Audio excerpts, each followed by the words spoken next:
नमस्कार. दर शनिवारप्रमाणे पुन्हा एकदा आपण इथे आलेलो आहोत आणि अवनी आपली बहीण इथे आलेली आहे. तर ती श्लोक 37, 38, 39, 40 असे 4 श्लोक तिसऱ्या अध्यायातले आपल्याला म्हणून दाखवेल आणि त्याच्यानंतर मग आपला कार्यक्रम सुरू करू आपण. अवनीताई सांगा. श्री भगवानुवाच काम एष क्रोध एष रजो गुणसमुद्भवः महाशनो महापाप्मा विद्येनमिह वैरिणम् धूमेनाव्रियते वह्निर्यथादर्शो मलेन च यथोल्बेनावृतो गर्भस्तथा तेनेदमावृतम् आवृतै ज्ञानमेतेन ज्ञानिनो नित्यभैरिणा कामरूपेण कौन्तेय दुष्पूरेणानलेन च इन्द्रियाणि मनोबुद्धिरस्याधिष्ठानमुच्यते एतैर्विमोहयत्येष ज्ञानमावृत्य देहिनम्. वा, 37वा जो श्लोक आहे त्याच्यामध्ये आतापर्यंत भगवंतांनी अर्जुनाला जे काही सांगितलं त्याच्यानंतर अर्जुनाच्या मनामध्ये असा प्रश्न येणं साहजिक आहे, स्वाभाविक आहे. तो म्हणतो की मग तो अर्जुनाला विचारतो की इच्छा जरी नसली मनुष्याची तरी सुद्धा तो पापकर्म का करतो. तर त्याच्यासाठी विनोबा काय म्हणतात, त्यांचा जो अनुवाद आहे भावानुवाद त्याच्यामध्ये म्हणतात की काम हा आणि हा क्रोध घडीला जोर जो गुणे मोठा खादाड पापिष्ठ तो वैरी जाण तू इथे. परंतु हे ऍक्च्युली भगवंताचं उत्तर आहे. सॉरी, मी तुम्हाला 36वा म्हणून दाखवायला पाहिजे होता, कारण की 36वा श्लोक आपण ना पूर्णपणे समजून नाही घेतलाय. मागच्या वेळेस आपण 36ला थांबलो होतो, 35-36 घेतले होते. परंतु 36वा श्लोक मी पुन्हा एकदा म्हणतो की अर्जुन काय म्हणाला की मनुष्य करीतो पाप कोणाच्या प्रेरणेमुळे आपुली नसती इच्छा वेठीस धरिला जसा. हे सगळं पाप आपण जे करतो आपल्याला तर सगळं कळलेलं आहे की पाप आणि पुण्य काय आहे, तरी देखील पाप करण्याची इच्छा मला का होते. माझी जरी इच्छा नसे इच्छा मनुष्याची जरी पापकर्म तो का करी, असं तो विचारतोय.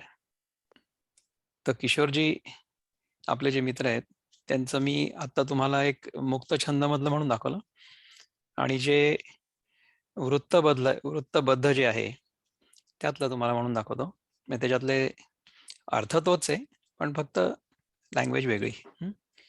मनुष्यासी इच्छा नसावी तरीही कसा तो पडे विषयांच्या मोही तयाने कशालाची पापाचरावे कुणाच्या बळानेची प्रवृत्त व्हावे.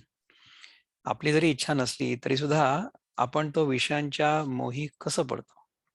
इथे हा मोह हा शब्द म्हणजे क्रेविंग असा घेतलेला आहे.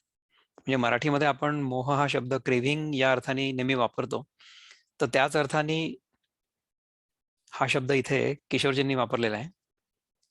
तयाने कशाला जी पापाचरावे, का बरं आपण पापाचं आचरण करतो, कुणाच्या बळानेची प्रवृत्त व्हावे, कुणाच्या बळाने आपण हे प्रवृत्त होतो अशा प्रकारचा हा प्रश्न आहे. तर त्याच्यासाठी प्रभुपाद काय म्हणतात की अथ केन प्रयुक्तोऽयं पापं चरति पुरुषः अनिच्छन्नपि Varshney Baladev नियोजितः. O descendant of Vrishni, by what is one impelled to sinful acts, even unwillingly, as if engaged by force. आता कसं असतं पहा की एक तुम्हाला मी हत्तीची आणि माहुताची गोष्ट सांगतो. तर हत्ती किती बलशाली असतो ना. हत्ती इज व्हेरी स्ट्रॉंग, राईट. पण त्याच्या डोक्यावर जो माहूत बसलेला असतो तो माहूत त्याला बरोबर जसा पाहिजे तसा इकडून तिकडे फिरवतो, आहे ना. तर मला असं वाटतं ज्ञानदेवांच्या ज्ञानेश्वरी मधलं आपण नव्हतं घेतलं. म्हणजे ज्ञानदेवांनी आपल्याला श्रेयान स्वधर्म विगुण परधर्मात मनुष्यतात स्वधर्मे निधम श्रेय परधर्म भयावह, हा जो 35वा श्लोक आहे त्याच्या अर्थाच्या ज्या सगळ्या ओव्या आहेत त्या आपण बघितलेल्या आहेत, परंतु त्याच्यानंतर हा अर्जुनाचा जो प्रश्न आहे त्या प्रश्नाचं ज्ञानदेवांनी केलेला जो अनुवाद आहे किंवा त्यांच्या शब्दांमधले हे जे सगळे भाव आहेत ते आपण अजूनपर्यंत बघितलेले नाही आहेत, त्यामुळे ते आपण बघणार आहे. तर ऐसे देव देवोत्तम तेथ सांगे पुरुषोत्तम तई अर्जुन म्हणे मम प्रार्थना देवा असे तुम्हा. असे ऐसे देव देवोत्तम, देव देवोत्तम म्हणजे कृष्णाला म्हणतोय की तू देवांच्या मध्ये सुद्धा जो उत्तम आहे. देव आणि अदेव, देव देवो, देव अदेव, उत्तम, ह्या सगळ्यांमध्ये जो उत्तम आहे म्हणजे जो पुरुषोत्तम आहे म्हणजे तू कृष्णा, त्याला अर्जुन म्हणतोय की मला माझी तुझ्याकडे एक प्रार्थना आहे. हे जे तुम्ही सांगितले ते सर्वही मी ऐकिले, त्याने काही वाटते भले तुम्हा आता विचारावे. आता हे सगळं मी ऐकलं व्यवस्थित, परंतु मला तुम्हाला आता एक प्रश्न विचारायचा आहे. कुठला प्रश्न?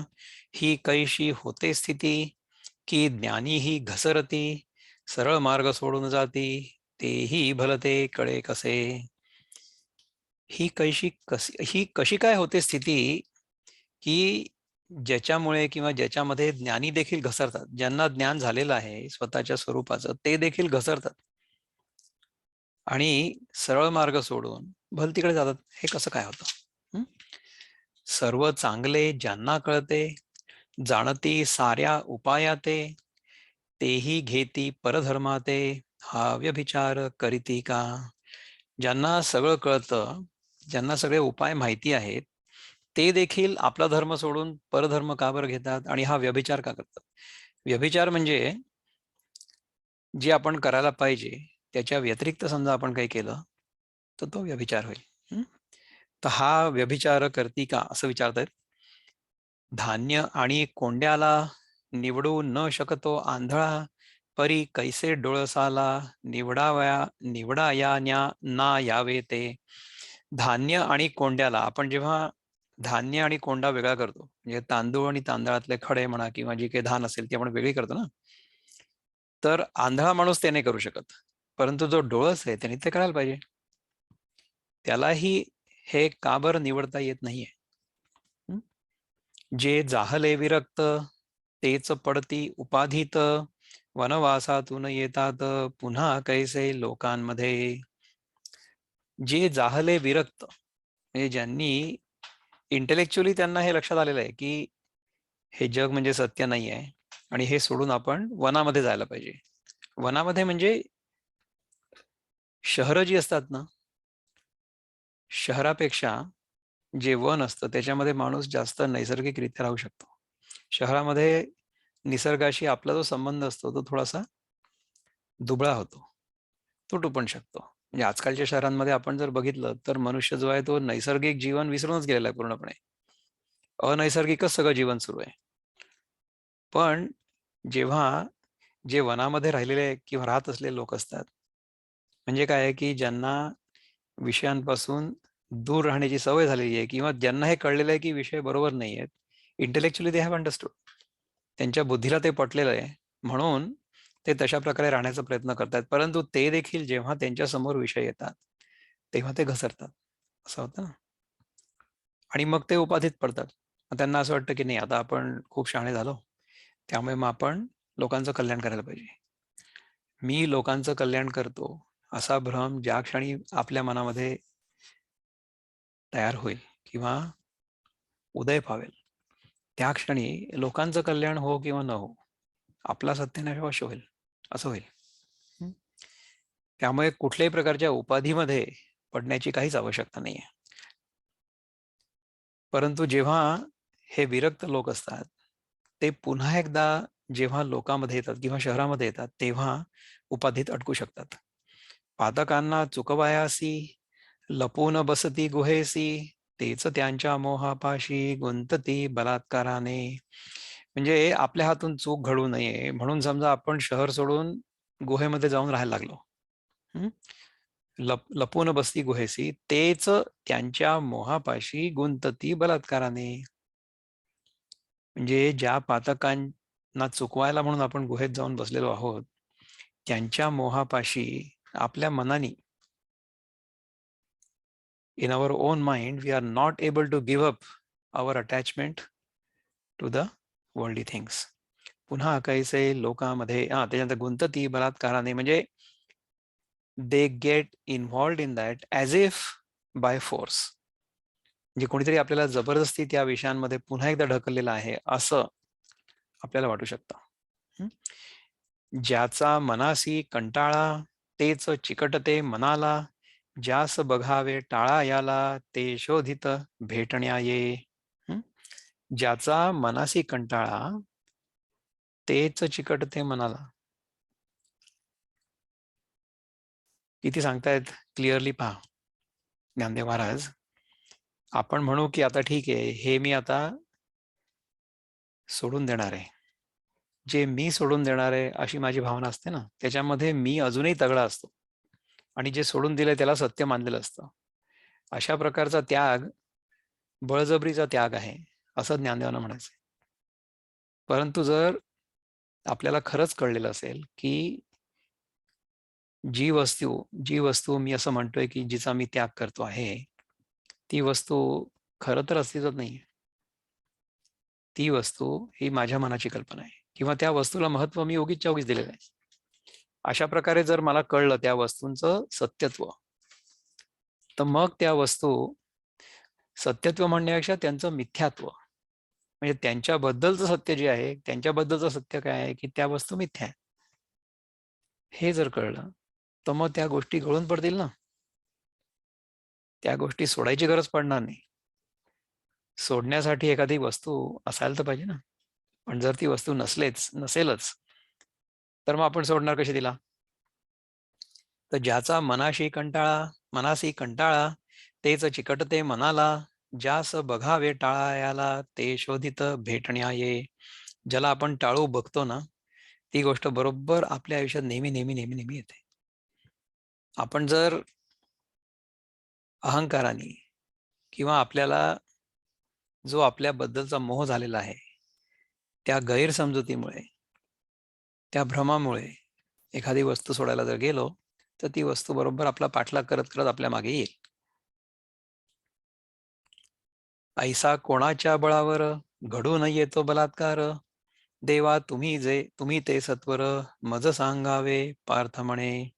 म्हणजे मला माहिती आहे की एखादी गोष्ट मी करायला नको आहे, परंतु तरी सुद्धा ती गोष्ट करण्याचा किंवा ते कर्म करण्याचा मोह मला आवरत नाही. तो मी सारखा करतोच. तर ह्याच्यासाठी मी तुम्हाला जी गोष्ट सांगणार होतो, म्हणजे मी तुम्हाला म्हटलं पहिल्यांदा की आता आपण एखाद्या हत्तीवर नियंत्रण कसा करतो माहूत. तर हत्ती तर खूप मोठा आहे. तर समजा त्या हत्तीने असं ठरवलं की मी त्या माहुताचं ऐकणारच नाही, तर त्या माहुताच्या जवळ काय आहे विकल्प, व्हॉट इज द चॉईस? तो माहूत त्याला जबरदस्ती कुठेही वळवू नाही शकत. त्यामुळे हत्तीनी त्याला माहुताच्या आदेशांना जर ऐकावं असं वाटत असेल, तर त्या हत्तीला आपल्याला ना ट्रेनिंग द्यावं लागतं, त्याची तयारी करावी लागते, म्हणजे त्या हत्तीच्या मनाची तयारी करावी लागते. तर त्याच्यासाठी लहानपणापासून त्या हत्तीला सवय लावावी लागते की अमुक असंच करायचं. म्हणजे हत्तीला जरी वाटत असलं की नाही नाही, मी उजवीकडे वळू नये, मी डावीकडे वळून आणि केळी खावी किंवा आणखीन काही खावं, पण माहूत मला सांगतोय उजवीकडे जायला, तर असं त्या हत्तीला करण्यासाठी, भाग पाडण्यासाठी त्या हत्तीला सवय लावावी लागते त्याची. तर त्याचप्रमाणे आपलं शरीर आणि आपलं मन हे त्या हत्तीसारखे. तर आपली बुद्धी जी आहे ना ती त्या माहुतासारखी. तर बुद्धीनी समजा म्हटलं किंवा बुद्धीला हे पटलेलं जरी असलं की आपण आतापर्यंत जे काही करत आलेलो आहोत ते बरोबर नाहीये. म्हणजे आता आपण उदाहरण घेऊ की समजा बुद्धीने आपल्याला सांगितलं, बुद्धीने आपल्याला पटलं देखील की मी रोज सकाळी लवकर उठायला पाहिजे. पुन्हा तेच उदाहरण आलं. आणि मला फक्त भूक लागलेली असतानाच मी जेवायला पाहिजे. माझा हा आवडता विषय आहे आणि त्याच्यातनंच मला ह्या सगळ्या गोष्टी कळायला लागल्या. त्यामुळे तो विषय जर पुन्हा पुन्हा आला किंवा ते उदाहरण पुन्हा पुन्हा आलं, तर त्याच्याबद्दल तुम्ही कंटाळा मानण्यापेक्षा ते कशा करता सांगितलं जात आहे ना, याच्यावर थोडासा विचार करा. की आपल्याला कळलं की हा ठीक आहे, आपण सकाळी लवकर उठलं तर आपल्यासाठी बरं असेल. परंतु मनाला आणि शरीराला तशा प्रकारची सवय नसते. तर बुद्धीला जरी पटलेलं असलं आणि बुद्धीने जरी सांगितलं, तरी सुद्धा मन आणि शरीर त्या बुद्धीला सांगतात की तुला हे वाटलं होतं ते ठीक आहे, परंतु आम्हाला विचारून तू हा निर्णय घेतला होता का? नाही ना. तर अलार्म वाजतो माझा आणि मी काही उठत नाही, कारण की कालपर्यंत तर मी उशिरा उठत होतो, तर माझ्या शरीराला ती सवय झालेली होती. तर आज मी ती सवय का बरं मोडू? इतके दिवस केल्यामुळे माझं काही बिघडलेलं नाहीये. काय काय करायचं? मन आणि शरीर, they haven't really signed up for this deal which the buddhi has signed up. बुद्धीने जो निर्णय घेतला त्याच्यामध्ये मनाचा आणि शरीराचा सहभाग नव्हता. त्यामुळे ते तशा प्रकारे वागत नाहीत. म्हणजे बुद्धीने जरी सांगितलं तरी असं होतं. पण जर त्याला सवय लावली, कशी लावायची सवय? हळूहळू लावायची सवय. आम्ही नेहमी सांगतो की जे जे सगळ्यात सोपं असेल ना करण्यासारखं ते पहिले करा. सगळ्यात सोप्या सोप्या गोष्टी पहिले करा. तर सोपं सोपं करत करत गेलं की मग त्याच्यानंतरच्या ज्या कठीण कठीण गोष्टी असतात ना, त्या आपल्याला करायला जमायला लागतं. असं व्हायला लागतं. तर अगदी पहिल्यांदा आम्ही म्हणतो की ठीक आहे, तुम्हाला जेव्हा भूक लागेल तेव्हाच खा. तुम्ही कुठलंच खाणं पिणं सोडू नका. तुम्हाला जे आवडतंय तुम्ही खा. हे आम्ही म्हणतो म्हणून तुम्ही एक गोष्ट सोडा, ती गोष्ट सोडा, ती गोष्ट सोडा, असं बिलकुल नका करू. तुम्हाला जे आवडतं तेच खा, परंतु तुम्ही भूक लागलेली असतानाच खा. आणि त्याच्यानंतर तुम्हाला थोडासा तेवढा संयम जर आला ना तुमच्या मनावर, तर मग त्याच्यानंतरचं जे पाऊल आहे ते तुम्हाला टाकायला जरा जास्त सोपं पडेल. एक एक पाऊल करत जर आपण गेलो ना, आपण एक एक पायरी करत करत जर चढलो वर, तर तुम्हाला चढणं सोपं पडतं. परंतु आपण जर असं म्हटलं की नाही, आपण एक 4-5 पायऱ्या एकदम अशी उडी मारू, उंच उडी मारू, तर आपण धडपडू शकतो ना, असं होतं. त्यामुळे जे आपल्याला सहजपणे करता येईल ते आपण पहिले करायचं आणि मग एक एक एक एक पाऊल करत पुढे जायचं. अशा प्रकारे मनाला आणि शरीराला दोन्हींना सवय लावायची. मग जेव्हा अशी सवय त्यांना लागेल, कुठली सवय लागेल? की श्रेयस जे आहे ते आपण प्रत्येक वेळेस निवडू आणि जे प्रेयस असेल त्याची निवड नाही करणार. म्हणजे मला आत्ता इमिजिएटली करायला जे बरं वाटतंय, परंतु त्याचा परिणाम वाईट होणार आहे, अशा गोष्टी मी नाही करणार. परंतु जे मला आत्ता करताना कदाचित कष्टप्रद वाटत असतील, परंतु परिणामी त्या गोष्टी चांगल्या असतील माझ्यासाठी.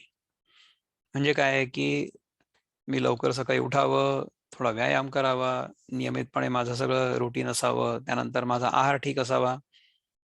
हं. आणि सकारात्मक दृष्टिकोन माझा असावा. अशा सगळ्या प्रकारच्या गोष्टी आपल्याला माहिती असतात, परंतु त्या गोष्टी आपण नाही करत. परंतु त्यांची जर सवय लावली हळू-हळू, हळूहळू करत, तर मग तशा प्रकारचं आपलं कॅरेक्टर म्हणजे चारित्र्य बनतं. आणि असं बनावं म्हणजे काय झालं, की तो हत्ती आता ट्रेन झाला. तो आता हत्ती जो आहे तो हट्टी नाही राहिला. तो बुद्धीचं ऐकायला लागला. असं झालं. तर अशा प्रकारे जेव्हा आपण आपल्या मनाला सवय लावू, आपल्या शरीराला सवय लावू, त्याच्यानंतर आपण ह्या सगळ्या गोष्टी करू शकू. तर ज्ञानदेवांनी इतकं सगळं त्या अर्जुनाच्या प्रश्नाबद्दल सांगितलं. हे आपण मागच्या वेळेस नक्कीच नव्हतं वाचलं. कारण की मला हे वाचल्याचं आठवतच नाहीये. त्याच्या आधीपर्यंत जे ज्ञानदेवांनी म्हटलंय ते आपण वाचलेलं होतं. तर ह्या अर्जुनाच्या प्रश्नाबद्दल जर तुमच्या मनामध्ये काही प्रश्न असले, तर तुम्ही जरूर अनम्यूट करा स्वतःला आणि विचारा मला. म्हणजे आपण विचार म्हणण्यापेक्षा मी तुमची उत्तरं देण्यापेक्षा आपण ह्याच्यावर चिंतन करू थोडंसं, असं म्हणू. जर काही असेल प्रश्न, आपल्या मनामध्ये पण असे प्रश्न येतात ना, की मला माहिती आहे सगळं चांगलं आहे, असं करायला पाहिजे, परंतु माझ्याच्याने होत नाही. कारण माझ्या मनाला आणि माझ्या शरीराला तसं वागण्याची, तसं करण्याची सवय नसते. त्यामुळे we keep following back into that same rut. Rut ह्या शब्दाचा अर्थ माहिती काय? रट, RUT रट. RUT रट म्हणजे कसं असतं पहा, की समजा एखाद्या मातीच्या रस्त्यावरून एखादी गाडी म्हणा किंवा घोडागाडी समजू आपण, तर सारखी जात राहिली तर जिथे ती चाकं असतात ना किंवा घोड्याचे पाय असतात, त्या जागी तो खड्डा थोडासा, तो रस्ता थोडासा खाली असा खोलवर जातो आणि एक अशा प्रकारचं एक प्रोफाईल तयार होतं. म्हणजे मध्ये थोडासा उंचवटा असतो आणि जिथे दोन्ही चाकं असतात त्या जागी थोडासा जरा खड्डासारखा पडतो. तर जो खड्डा पडतो की नाही त्याला म्हणतात रट. तर काय होतं की समजा आपण तिथून बाहेरही निघायचा प्रयत्न जरी केला ना, तरी सुद्धा ती पुन्हा गाडी त्या रटमध्ये पुन्हा चालली जाते, असं होतं. जो नेहमीचा रस्ता असतो ना, जो सारखा चोखाळलेला रस्ता असतो, त्या रस्त्यावरून आपण सारखे ओढले जातो, असं होतं. आपल्या मनामध्ये किंवा आपल्या मेंदूमध्ये देखील अशा प्रकारची नेटवर्क्स म्हणा किंवा अशा प्रकारचे पाथवेज असतात. समजा आपल्या मनामध्ये एखादी वस्तू बघितली, तर त्याच्यानंतर आपल्या मनामध्ये त्या वस्तूबद्दल काय संवेदना निर्माण होईल, म्हणजे प्रोजेक्शन. हे आपण आधी त्या वस्तूकडे बघितल्यानंतर आपल्या मनामध्ये कुठल्या प्रकारच्या संस्कारांना तयार होऊ दिलं होतं, त्याच प्रकारचे संस्कार पुन्हा एकदा ती वस्तू बघितल्यानंतर होतात. असं. तर हे बदलण्याकरता आपल्याला आतून पूर्णपणे रिवायरिंग सारखं करावं लागतं. रिव्हॅम्पिंग सारखं करावं लागतं. तर तशा प्रकारची सवय आपण जेव्हा मनाला आणि शरीराला लावू, तेव्हा ते मन आणि शरीर आपल्या बुद्धीचं ऐकेल. तर त्याच्यासाठी भगवान काय म्हणतात पलीकडे, की असं का होतं?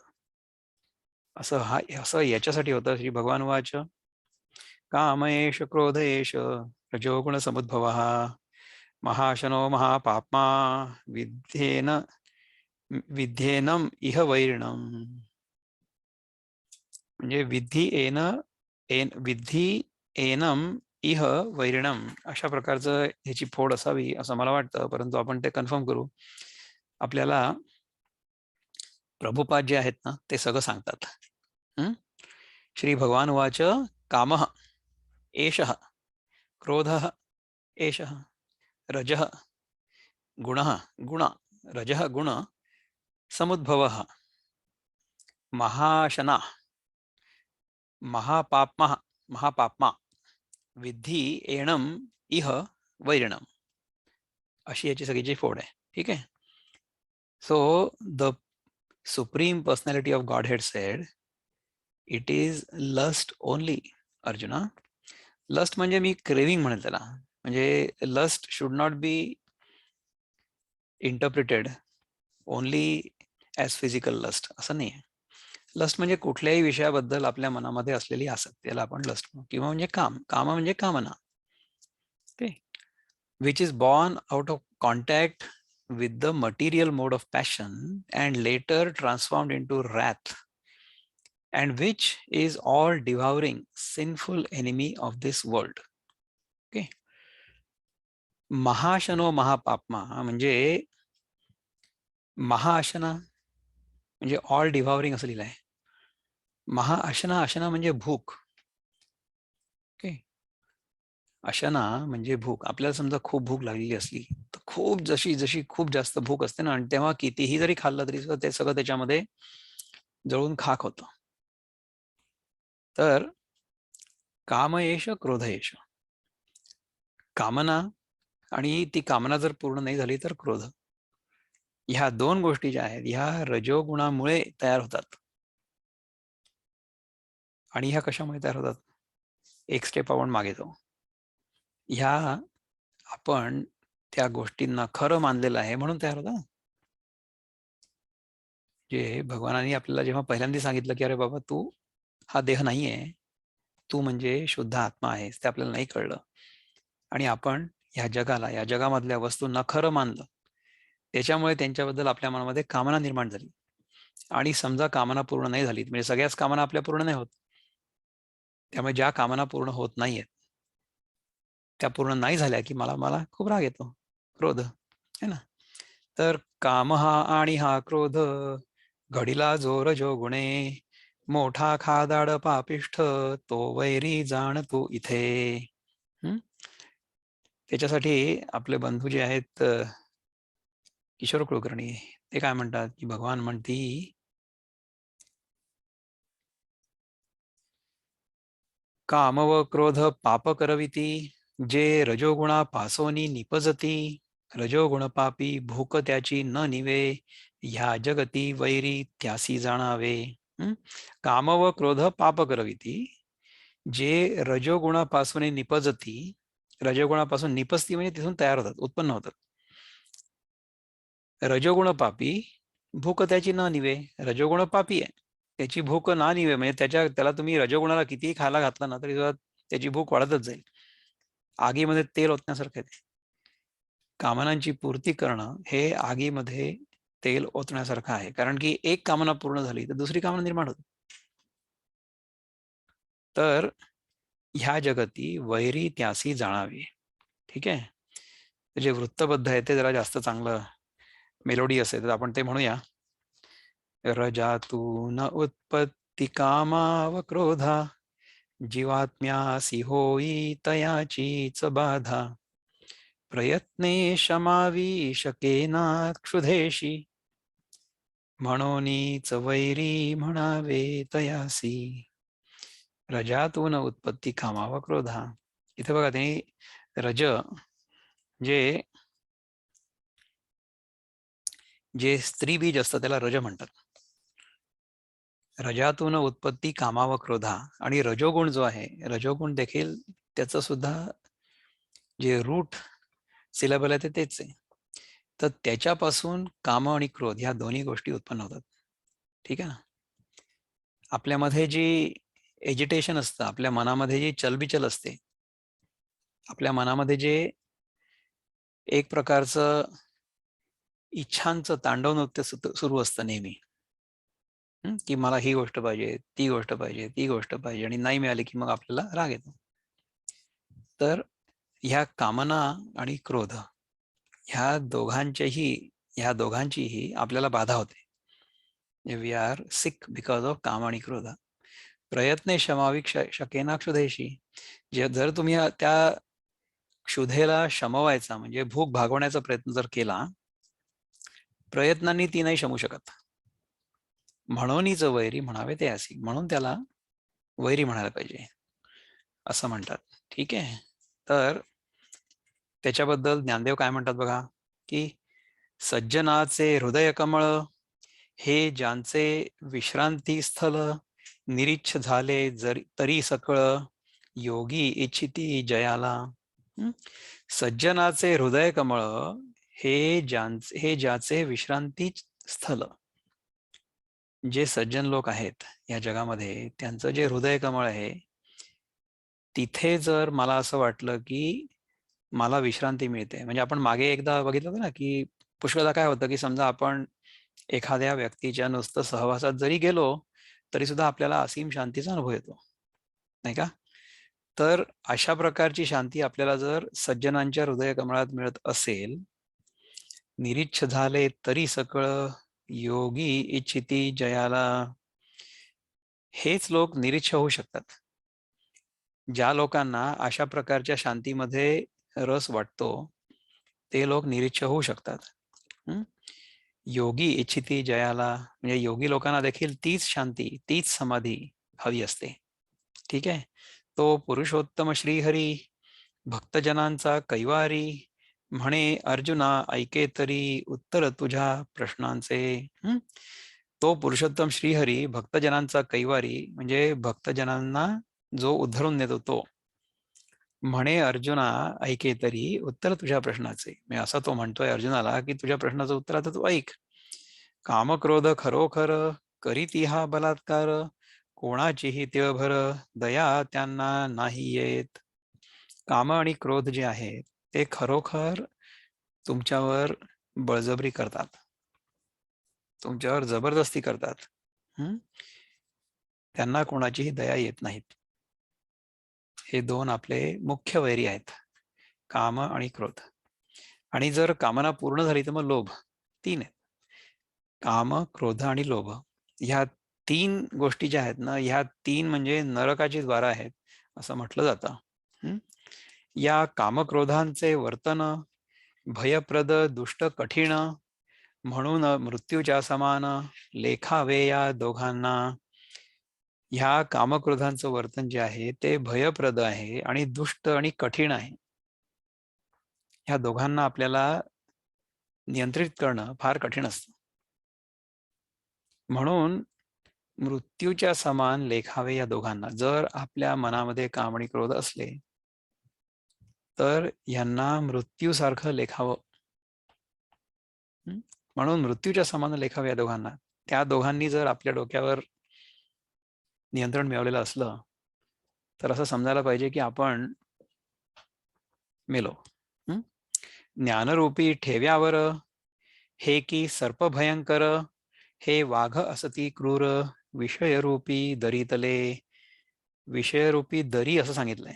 म्हणजे दरीमध्ये किती विषय आहेत, त्या दरीमध्ये किंवा विषयांचीच दरी आहे, त्या दरीमध्ये हे सर्प आणि वाघ. दरीमध्ये समजा आपल्याला वाघ किंवा सर्प जर भेटले तर काय होईल? आपल्याला कुठे पळायची सोय नाही ना, आपण वर चढून जाऊ शकत नाही कारण की आपण दरीत आहोत. तर ज्ञानरूपी ठेव्यावर, त्या दरीमध्ये ज्ञानाचा जर ठेवा असला, हे की सर्प भयंकर, हे भयंकर आहेत सर्प. त्यामुळे ते ज्ञानरूपी ठेवा आपल्याला मिळेल कसा, किंवा आपण तो आपल्यासोबत सांभाळून ठेवू कसा? आपल्याला यांच्यापासून तर सावध राहावं लागेल आणि यांच्यापासून आपला बचाव पण करावा लागेल, नाही का? त्यामुळे त्यांना जर आपल्याजवळ आपण नाही येऊ दिलं तर आपण स्वतःचा बचाव करू शकू. भक्तिपंथे जाऊ म्हणती, जे का साधक सन्मती, त्या भजन मार्गावरती वाट मारे चांडाळ हे. म्हणजे बघा की आपण जर भक्ती मार्गी जरी झालो, समजा आपण भगवंताची भक्ती करत असलो तरी सुद्धा आधीचे आपले संस्कार इतके दृढ असतात आणि त्याच्यामुळे आपल्या मनाला शरीराला इतकी सवय झालेली असते की भक्ती मार्गात लागल्यानंतर देखील काम आणि क्रोध जे आहेत हे वाटमारे चांडाळ आहे, हे आपल्याला गंडवू शकतात आणि आपल्याला आपल्या वाटेवरनं, आपल्या ध्येयापासून परावृत्त करू शकतात. असं होऊ शकतं. देहरूपी जो का गड, तयाचे हे असती दगड, वा तटरूप असती उघड, गावा भोवती इंद्रियांच्या. देहरूपी जो का गड, हा देहरूपाचा जो गड आहे, तयाचे हे असती दगड. म्हणजे दगड कशाला म्हटलंय? कारण की ते जड आहेत. देहरूपी जो का गड, तयाचे हे असती दगड, वा तटरूप असती उघड, गावाभोवती इंद्रियांच्या. अशी इंद्रिय जी आहेत ना ती आपल्या आतमध्ये आहेत, म्हणजे ती सूक्ष्म आहेत जास्त, आणि शरीर जे आहे ते जड आहे. ठीक आहे. परंतु हे जे काम आणि क्रोध आहेत ना, देहरूपी हा जो गड आहे आपला, द फिजिकल ग्रोस बॉडी, आपण समजा ह्या ग्रोस बॉडीला, आपल्या देहाला खरं मानलं तरच आपल्या मनामध्ये कामना उत्पन्न होईल ना, नाही तर कशी होईल? समजा आपल्याला आपण देह नाही आहोत असं कळलं, देह आहोत असं जेव्हा वाटतं तेव्हा आपल्याला असं वाटतं की आपण लिमिटेड आहोत, सीमित आहोत, कारण की देहापुरतीच आपली सीमा आहे असं आपण म्हणत असतो. परंतु जर मी हा देह नाही आहे असं कळलं, म्हणजे आधी जे सांगितलं होतं कृष्णाने त्याप्रमाणे, तर आपल्याला ह्याच्यापासून पलीकडे जाता येणं शक्य होईल, नाही का? गावाभोवती इंद्रियांच्या म्हणजे इंद्रियांच्या भोवती हे जे सगळं जड शरीर जमा झालेलं आहे ना, ते आपल्याला बंधनात पण पाडू शकतं आणि ह्याच्यामध्ये आसक्त पण करू शकतं. तर तसं जर व्हायचं नसेल तर आपल्याला काय करावं लागेल त्याच्याबद्दल भगवान सांगतील आपल्याला. भ्रममोह अज्ञानबळे यांनी बंड आहे मांडिले, ज्याच्यामुळे व्याकुळ झाले सर्व लोक जगातले. भ्रम, मोह आणि अज्ञान. भ्रम म्हणजे मिसअंडरस्टँडिंग. ओके. मोह म्हणजे understanding that I am something which I am actually not. मी जो आहे तो मी नाही आहे आणि मी जो नाही आहे तो मी आहे असं वाटणं, ह्याला म्हणतात मोह. आणि अज्ञान बळे, अज्ञान म्हणजे जसं आपण आधी एकदा बघितलं ना, अज्ञान म्हणजे ज्ञानाचा अभाव नाही, अज्ञान म्हणजे अपूर्ण ज्ञान. अपूर्ण ज्ञान म्हणजे कसं आहे की मला काहीतरी दिसतंय तिथे वाटेवर, परंतु ते आहे दोर, पण मला असं वाटतं की ते साप आहे. ह्याला म्हणतात अज्ञान. तिथे काहीच नाही असं नाही वाटत आहे आपल्याला, काहीतरी आहे असं वाटतंय, परंतु ते नेमकं काय आहे हे मला कळत नाही. ह्याला म्हणतात अज्ञान. हं? ह्यालाच म्हणतात मोह, ह्यालाच म्हणतात भ्रम. भ्रम, मोह आणि अज्ञान ह्या तिन्ही गोष्टी तसं बघितलं तर एकरूपच आहेत. भ्रम, मोह, अज्ञानबळे यांनी बंड आहे मांडिले. ह्या तीन गोष्टींमुळे काम आणि क्रोध यांनी बंड आहे मांडिले, म्हणजे दे हॅव रिबेल्ड अगेन्स्ट अस. ते आपल्यावर काबू करण्याचा प्रयत्न करतायत, ते आपल्यावर प्रभुत्व गाजवण्याचा प्रयत्न करतायत. ज्याच्यामुळे व्याकुळ झाले सर्व लोक जगातले, आणि ह्याच्यामुळे सगळे लोक जे जगातले आहेत ते व्याकुळ झालेले आहेत. हं? आसुरी प्रकृती धरून जन्मले मनी हे रजातून, अविद्येने दायी होऊन कामक्रोधा पोशिले या. बघा, आसुरी प्रकृती धरून, आसुरी म्हणजे काय माहितीये का, की जी काही गोष्ट किंवा जे काही कर्म आपल्याला आपल्यापासून दूर घेऊन जातं, किंवा जे जग खरं आहे असं मानल्यामुळे आपण जे काही कर्म करतो ते आसुरी कर्म आहे. तर आसुरी प्रकृती धरून, प्रकृतीमध्ये जोपर्यंत आपण रत असतो किंवा प्रकृतीला आपण खरं मानतो आणि प्रकृतीमधल्या अनेक वस्तू आपल्याला हव्या आहेत असं आपण स्वतःला म्हणजे त्याच्याबद्दल प्रवृत्त करत असतो, तोपर्यंत हा जो रजोगुण आहे, जन्मले मनी हे रजातून, अविद्येने दायी होऊन कामक्रोधा पोशिले या. तर ह्या सगळ्या गोष्टी, हे जे भ्रम, मोह, अज्ञान आहेत किंवा कामक्रोध आहेत, हे सगळे ह्या रजोगुणातून तयार होतात. आणि जी अविद्या आहे, अविद्या म्हणजे रॉंग अंडरस्टँडिंग, तर ती अविद्या जी आहे ती दायी होते, म्हणजे शी इज ऍक्च्युली सपोर्टिंग और शी इज हेल्पिंग ग्रो. म्हणजे दाई म्हणजे काय असते, की जी नॅनी असते ना आजकालच्या जगामध्ये आपण म्हणू, समजा आई नसली तर ती दाई जी असते ती ह्या मुलाचा सांभाळ करते, मग त्या मुलाला दूध पाज किंवा हे कर ते कर, अशा प्रकारे त्याचं पोषण करणं जी दाई असते, तर ती दाई म्हणजे कोण? अविद्या. अविद्या is again the wrong knowledge. ते जे रॉंग नॉलेज आहे म्हणजे चुकीचं ज्ञान, चुकीची विद्या, ती ह्या काम आणि क्रोधांना पोसत असते. हे रजातुनी जन्मले, परी तमासी प्रिय झाले, त्याने ऐश्वर्य यांना दिले, आपुले प्रमाद मोहांचे. आता रजोगुण जो आहे ना, म्हणजे ऍक्टिव्हिटी जी असते आपली, तो रजोगुण सत्वगुणाकडे पण प्रवृत्त होऊ शकतो आणि तो तमोगुणाकडे पण प्रवृत्त होऊ शकतो. म्हणजे समजा मला एखादं पुस्तक वाचण्याची इच्छा झाली, तर ती इच्छा मी चांगलं पुस्तक वाचण्याकडे पण वळवू शकतो किंवा वाईट पुस्तक वाचण्याकडे पण वळवू शकतो. ठीक आहे ना. तर हा रजोगुण जो आहे तो जर तमासी प्रिय झाला, तर म्हणजे काय, की I have become more attracted towards और more attach to things in the world. आपण मागे एकदा बघितलं होतं ना, की आपण समजा तमोगुणामध्ये जर रत असलो तर मग आपण वस्तू जमा करू, शॉपिंगला जाऊ, सारखं अनेक वस्तू जमा करू, वस्तूंचा आपल्याला खूप हव्यास असेल, तर हे तमोगुणाचं लक्षण आहे. त्याच्यामुळे ऐश्वर्य प्राप्त होईल. ऐश्वर्य म्हणजे काय, की आपल्याकडे खूप वस्तू जमा होतील, लोकांना वाटेल की अरे ह्याच्याकडे किती मोठी संपत्ती आहे, असं होईल. तर ह्याचं कारण काय आहे, की रजोगुण जो आहे तो तमोगुणाकडे गेलेला आहे. पण जर रजोगुण सत्वगुणाकडे गेला, तर मग जी आपली एनर्जी आहे, जी आपली शक्ती आहे, ती आपण चांगल्या दिशेने वळवू, चांगल्या दिशेने तिला खर्च करू, म्हणजे इन्व्हेस्ट करू, आणि आपल्याला त्याचा चांगला मोबदला मिळेल. मोबदला काय मिळेल? आपली तब्येत चांगली राहील, आपलं आरोग्य चांगलं राहील आणि आपलं मन शांत राहील. ह्या दोन गोष्टी होतील ना. परंतु जर आपण तमोगुणाकडे गेलो, तर त्याने ऐश्वर्य यांना दिले आपुले प्रमाद मोहांचे.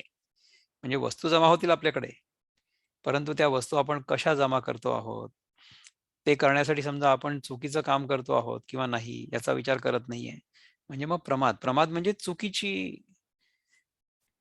प्रवृत्ती किंवा सारखी सारखी चूक करणं, ह्याला म्हणतात प्रमाद. प्रमाद म्हणजे mistake and a series of mistakes. चुका सारख्या सारख्या करत जाणं ह्याला प्रमाद म्हणतात. ठीक आहे. तर आपले प्रमाद मोहांचे, म्हणजे आपल्या मनामध्ये एकामागून एक वेगवेगळ्या प्रकारचे मोह होत असतात ना. म्हणजे ज्या गोष्टी खऱ्या नाहीयेत त्याला आपण खऱ्या मानत असतो. तर अशा खोट्या गोष्टींना सारखं सारखं खरं मानणं याला म्हणतात प्रमाद. यांचा मृत्यूच्या नगरीला असे फार बोलबाला, कारण हेही जीविताला वैरी असती मृत्यूपरी. यांचा मृत्यूच्या नगरीला असे फार बोलबाला. अशा प्रकारच्या गोष्टींमध्ये आपण जर अडकलो तर आपण मरू ना इव्हेंच्युअली. कारण की जर आपण स्वतःला देह मानलेला असेल तर हा देह तर सारखा मरतोच आहे. आणि जर आपण स्वतःला देह मानलं तरच आपण मरू. नाहीतर आपण मरू नाही शकत. आपला ना कधी जन्म झाला होता, न काही आपल्यामध्ये परिवर्तन आहे, न कधी आपला मृत्यू होऊ शकतो.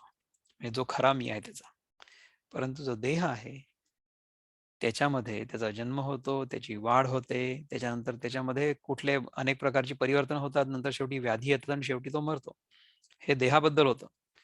परंतु जो मी स्वतः आहे, चिदानंद रूपा शिवोहम शिवोहम, त्याच्यामध्ये कुठल्याही प्रकारचा बदल नाही घडत. ठीक आहे ना. परंतु जर प्रमाद मोहांमध्ये मी अडकलो तर यांचा मृत्यूच्या नगरीला असे फार बोलबाला. इन द मटेरियल वर्ल्ड, म्हणजे मर्त्यलोक, ह्या मर्त्यलोकामध्ये प्रमाद मोहांचा फार बोलबाला आहे. They are very famous. कारण हेही जीविताला वैरी असती मृत्यूपरी. हेही जीविताला वैरी असती मृत्यूपरी. See these are the causes for death. आपल्याला समजा ह्या दोन मध्ये इंटरेस्ट असला, आपल्याला म्हणजे जगाच्या विषयांमध्ये इंटरेस्ट जर असला, तर त्याच्यामुळे काम आणि क्रोध तयार होतील आणि शेवटी ते आपल्याला आपल्या मृत्यूकडे घेऊन जातील. भूक लागता जियेस विश्वाचा न पुरे घास, ती आशा व्यवहारास याच्या साऱ्या पाहतसे. आपल्या जिभेला जेव्हा भूक लागते तेव्हा विश्वाचा न पुरे घास, म्हणजे आपल्या मनामध्ये ज्या ज्या इच्छा आहेत ना, त्यामुळे आपण काय केलेलं आहे की ह्या सगळ्या विश्वामधल्या अनेक गोष्टी ज्या आहेत त्या आपण उकरून उकरून काढून काढून त्याचा आपण भोग घेण्याचा प्रयत्न केलाय. पण मागच्या वेळेस ते बघितलं होतं की आपल्याला ही जी अपूर्णतेची भावना असते आणि आपण तिला जगातल्या वस्तूंनी पूर्ण करण्याचा प्रयत्न करतो, तेव्हा आपण जगातल्या वस्तू संपवत जातो. ये जगत में इतने चने हैं कि उन चनों को खाते खाते हमारे दांत टूट जाएंगे लेकिन चने खत्म नहीं होंगे, असं म्हणतात ना अखंडानंद महाराज. तर अशा प्रकारे भूक लागता जियेस विश्वाचा न पुरे घासा. आपण ही पृथ्वी जर पूर्णपणे खाऊन टाकली तरी सुद्धा आपण पुढच्या कुठल्या तरी ग्रहावर जाऊ खायला, असं होईल. ती आशा व्यवहारास यांच्या साऱ्या पाहत असे. ती जी आशा म्हणजे काय, कुठली आशा की ह्याचा मी भोग घेतल्यानंतर किंवा हा घास घेतल्यानंतर माझी जी भूक आहे ती शांत होईल. ही जी आशा आहे ती ह्यांच्या साऱ्या व्यवहारास पाहत असे. कौतुकाने मोठीत 14 भुवने जी कवळीत, ती भ्रांती याची शोभत लाडकी बहीण धाकुटी. कौतुकाने मुठीत 14 भुवने जी कवळीत. 14 भुवन जी आहेत ना, ती 14 भुवन म्हणजे 7 स्वर्ग आणि 7 पाताळ असं म्हणतात. असे 14 भुवन आहेत असं भागवतामध्ये लिहिलंय.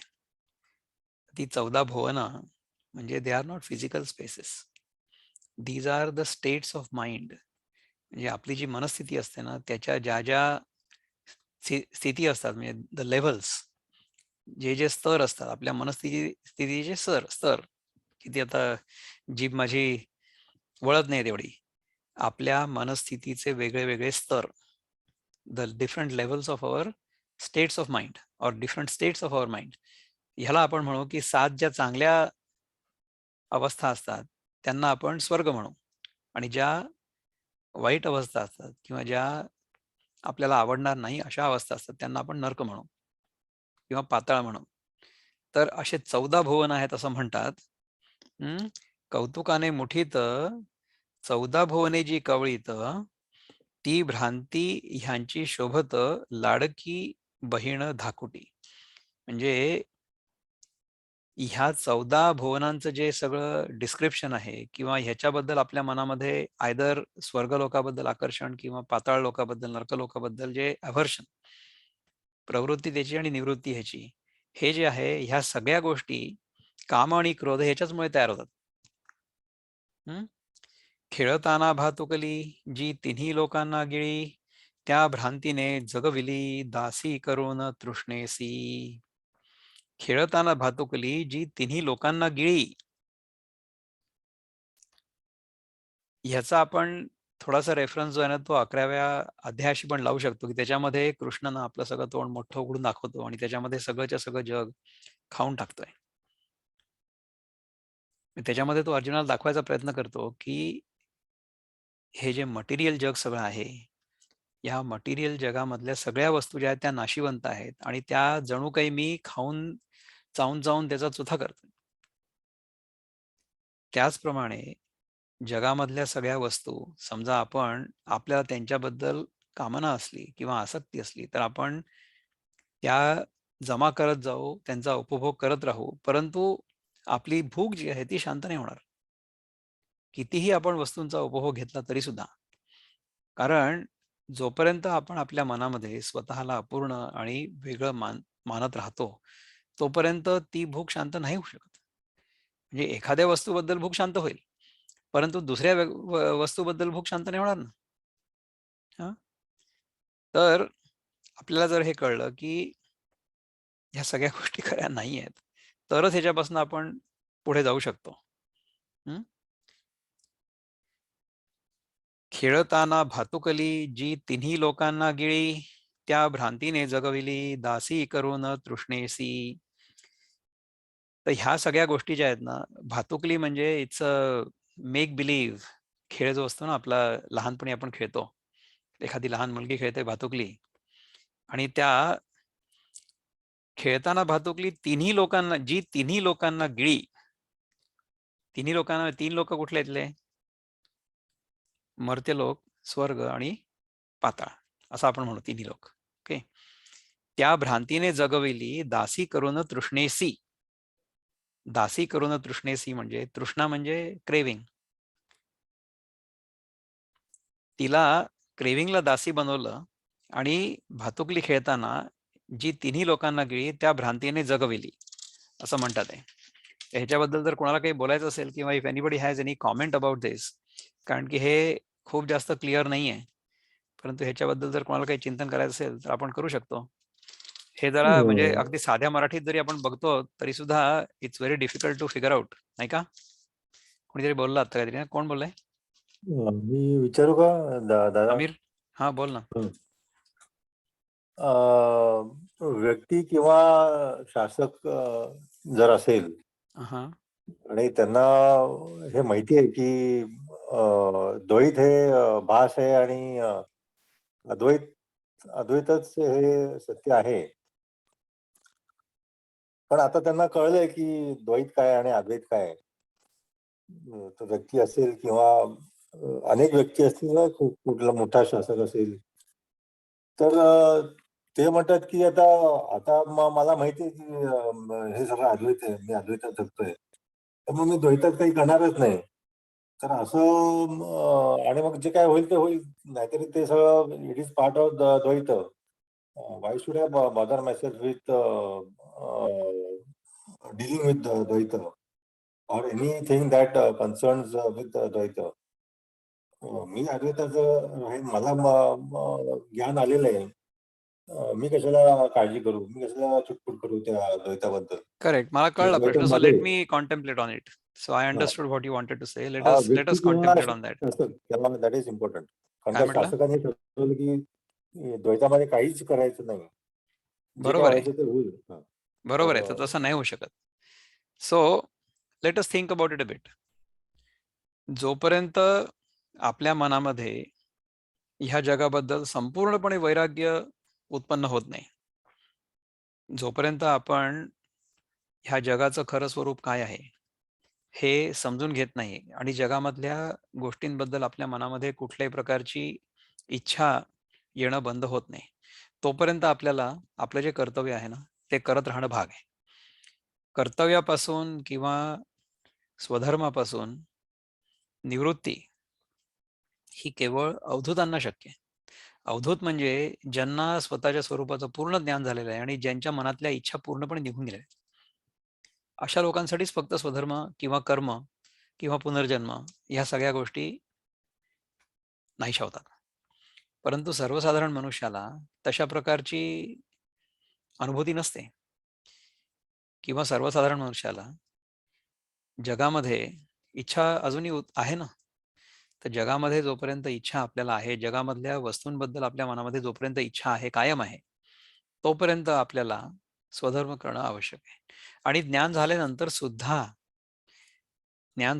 सुद्धा समजा आपण एखाद्या रोलमध्ये असलो, तर तो रोल किंवा ती भूमिका आपण शक्य तेवढ्या चांगल्या पद्धतीने पार पाडण्याचा प्रयत्न करू, सिन्सिअरली.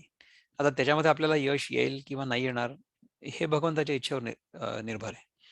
परंतु आपण आपल्याकडनं प्रयत्न करणं आवश्यक आहे. आपल्या हातून जेवढा प्रयत्न आपल्याला करता येणं शक्य आहे तेवढा आपण करावा. आणि ते करत असताना नवीन कर्म तयार करू नये, हे आपल्या हातात आहे. अद्वैताचा अनुभव झाल्यानंतर देखील द्वैतामध्ये काहीच करायचं नाही असं नाही होऊ शकत. द्वैतामध्ये तुम्हाला समजा तुम्ही काहीच नाही केलं, तुम्हाला खाणं तर भाग आहे ना भूक लागल्यानंतर.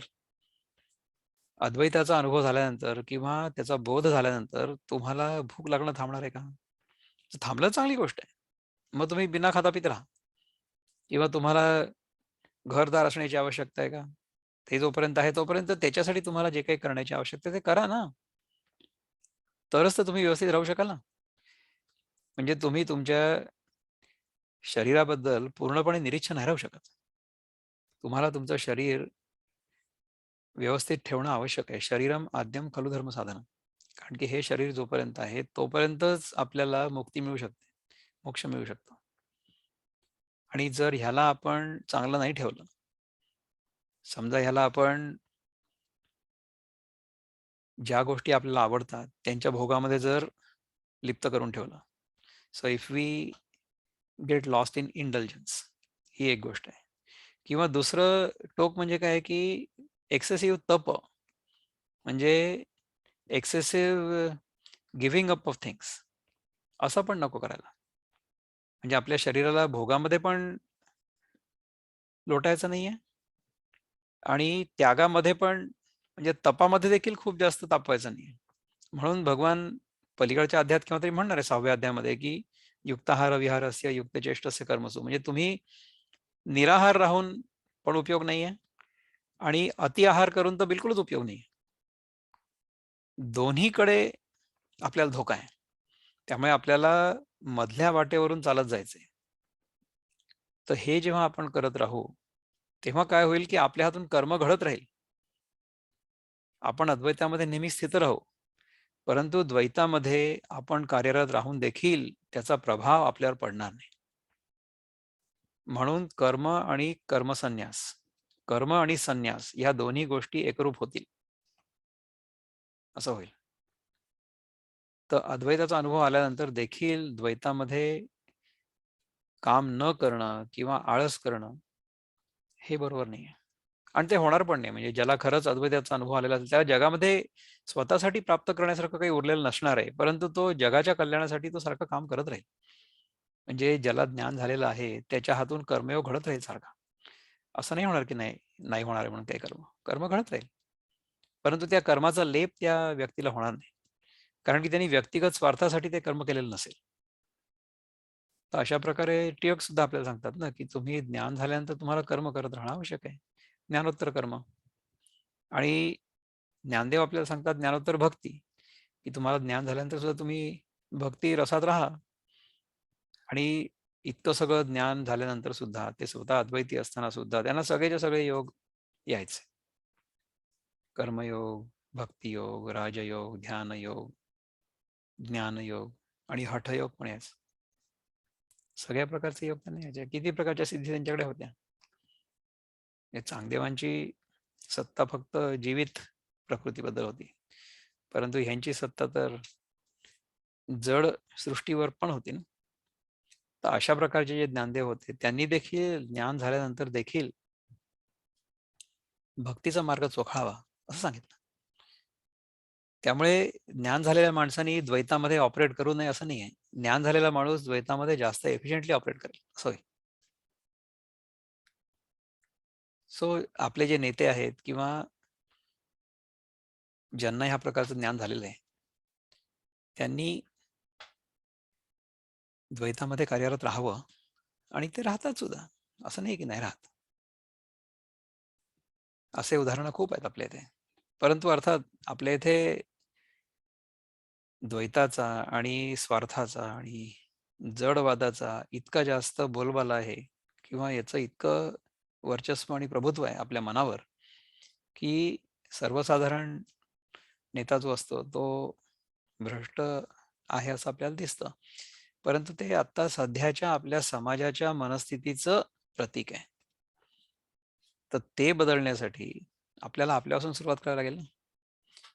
त्यामुळे आपण आपल्या स्वतःला जर सुधारायचा प्रयत्न केला तर ते जे सगळे व्हायब्रेशन्स आहेत ते सगळे आपल्या भोवताली पसरतील.